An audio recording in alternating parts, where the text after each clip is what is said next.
কতবার দোয়া ইউনুস পাঠ করলে গাইবী সাহায্য পাবেন আপনি? আল্লাহ রাসূল সাল্লাল্লাহু আলাইহি সাল্লাম তিরমিজি শরীফের বর্ণনা বলেন 3505 নম্বর হাদিস। আল্লাহ রাসূল বলছে, যারা দোয়া ইউনুস পাঠ করে আল্লাহ পাকের কাছে কোনো কিছু চায়, আল্লাহ পাকের কাছে সাহায্য প্রার্থনা করে, আল্লাহ রাব্বুল আলামিন সঙ্গে সঙ্গে তাকে সাহায্য নাজিল করে।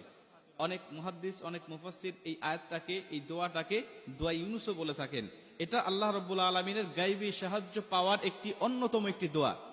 তিরমিজি শরীফের বর্ণনায় আল্লাহ রাসূল সাল্লাল্লাহু আলাইহি ওয়াসাল্লাম বলেন, আমার ভাই ইউনুস আলাইহিস সালাতু ওয়াসসালামকে যখন নৌকা থেকে যখন সাগরে নিক্ষেপ করা হয়েছিল, নৌকা থেকে যখন তাকে সাগরে নিক্ষেপ করা হলো, তিনি পানির নিচে পড়ে গেলেন। পানির গভীরে যাওয়ার পরে তাকে মাছ খেয়ে ফেললেন। তিনটা অন্ধকারের মধ্যে তিনি পড়ে গেলেন। পানির অন্ধকার, মাছের অন্ধকার, রাতের অন্ধকার। তিনটা অন্ধকারের মধ্যে থাকলেন। কোথাও কোনো সাথী ছিল না, তার কাছে কোনো সাহায্য করার মতো কোনো মানুষ ছিল না। তিনি জানতেন যে আমাকে আল্লাহ পাক ছাড়া কেউ সাহায্য করতে পারবে না। তখন ইউনুস আলাইহিস সালাতু ওয়াসসালাম আল্লাহ পাকের কাছে দোয়া ইউনুস পাঠ করতে লাগলেন। তিনি বলতে থাকলেন, লা ইলাহা ইল্লা আনতা সুবহানাকা ইন্নী কুনতু মিনাজ জালিমিন। হে আল্লাহ, তুমি ছাড়া কোনো মাবুদ নাই, তুমি মহান, তুমি পবিত্র।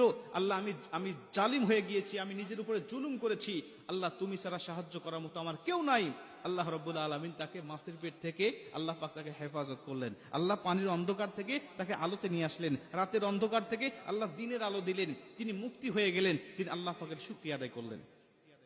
মুসা আলাইহিস সালাতু ওয়াসসালামের জামানায় এমন ঘটনা পাওয়া যায়। এই দোয়ার মাধ্যমে আল্লাহ পাক তাকে অনেক পরিত্রাণ দান করেছেন। আল্লাহ রাসূল সাল্লাল্লাহু আলাইহি ওয়াসাল্লাম বলেন, তুমি যখন এই দোয়াটা পাঠ করে, অর্থাৎ সূরা আম্বিয়ার 87 নম্বর আয়াত, এই লা ইলাহা ইল্লা আনতা সুবহানাকা ইন্নী কুনতু মিনাজ জালিমিন, এই আয়াতটা তুমি পাঠ করে আল্লাহ পাকের কাছে সাহায্য চাইবে, আল্লাহ পাকের উপর অবধারিত হয়ে যায় তোমাকে সাহায্য নাজিল করা। অনেকে বলতে পারেন, হুজুর কতবার তেলাওয়াত করবো? আমাদের সমাজে বলে যে 100 বার, 1000 বার, বা 1 লক্ষ, বা 16,75,000 বিভিন্ন সংখ্যা আমাদের সমাজে কিন্তু বর্ণনা আছে। কিন্তু আল্লাহ রাসূল সাল্লাল্লাহু আলাইহি ওয়াসাল্লাম বলেন, আমলের সাথে, ইখলাসের সাথে যদি কোনো আমল করা হয়, এটা একাধিক করার প্রয়োজন নয়। আখলিস দীনাকা ইয়াকফিকাল আমালুল কলিল, আমল যদিও অল্প হয় কিন্তু ইখলাস যদি তার ঠিক থাকে, ওমান ইয়াতাওয়াক্কাল আলাল্লাহি ফাহুয়া হাসবু, আল্লাহর উপরে যদি পরিপূর্ণ তাওয়াক্কুল তার থাকে, আল্লাহ রাব্বুল আলামিন অল্প আমলেই তার দোয়াটাকে কবুল করতে পারে।